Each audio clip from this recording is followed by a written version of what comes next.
St. Gregory's Guest by Annie Maria Lawrence Clark. Do you know the beautiful story, so wonderfully tender and quaint, of Pope Gregory, famed for his goodness, now known everywhere as a saint? 'Tis a story worth the repeating, for it tells of a service of love to the sick, the sad, and the very born of love to our Father above. His heart seemed a fountain of sweetness, from whence, like a rivulet, flowed a stream of kind words, deeds of mercy on the sad and the storm-tossed bestowed. But of all these memories cherished, the sweetest and dearest and best is the one 'tis a joy to be telling, how he welcomed an unbidden guest.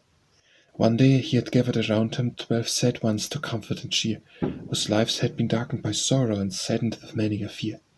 But when his guests all had been seated at the table so bountifully spread, and the words of thanksgiving been spoken at the sad and the breaking of bread, in wonder he saw that a stranger had taken a seat with the rest, and Gregory said, "In the name of the Lord," and was welcomed as unbidden guest.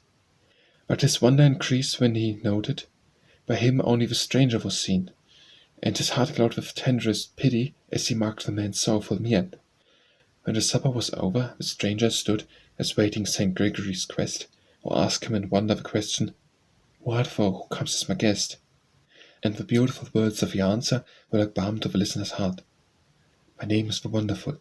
Ask and receive, for a true faithful servant thou art." Thus in feeding the poor and afflicted, in speaking the comforting word, in sharing with others thy blessings, wast cared for and succored thy Lord. In amazement St. Gregory listened, reverently bowing his head, and when silence again fell around him, a wonderful vision had fled. But his heart kept the beautiful picture, that grew dearer as year followed year.